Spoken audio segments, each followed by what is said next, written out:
Hey, it's Ken Kraetzer for Sons of America Legion Radio. I get a chance to talk with Army defensive lineman Cordarrell Davis. And Cordarrell, warm day out there. How was practice? It was a great day to compete. Everybody trying their best to keep going and just push through the heat. It's just one of those days you can find out who's the real man. Absolutely. Now tell us a little bit about your summer.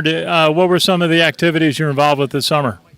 We did a lot of strength and speed building and just basically a lot of things to push us to the edge. That was our motto for this whole summer.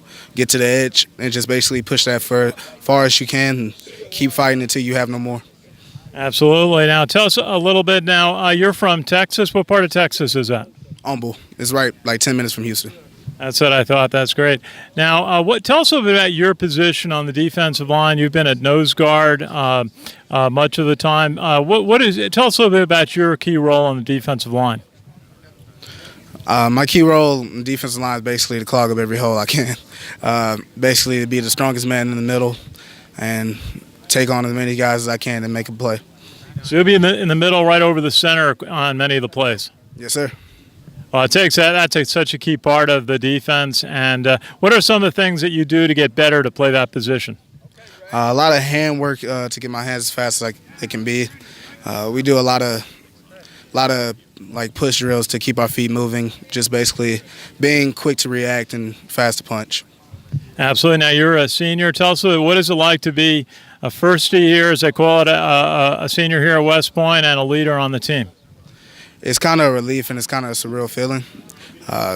It's been a long journey and it just felt like kind of flew by.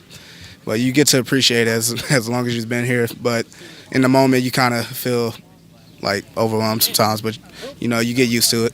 Well, just getting as far as you have is a tremendous accomplishment. All the things that you do day by day, year by year to become a senior at West Point is a tremendous accomplishment.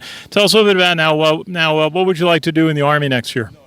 I would like to do field artillery, going as a field artillery officer. That's great. My dad was a field artillery officer out of World War II. I'd be very proud of you going in that direction. So what's a key thing for you to get set for the season? My key thing is to basically just get my hands better and just keep fighting through it, pushing further than I know I can do. Well, you do such a great job of that, leading the defense, a point of contact right over the center at the defensive nose tackle position. Cordarrell, great to see you. We'll look forward to following you through summer and into the start of the season. Thank you. Have a great day. Pleasure. Ken Kraetzer for Sons of America Legion Radio and RallyPoint.com.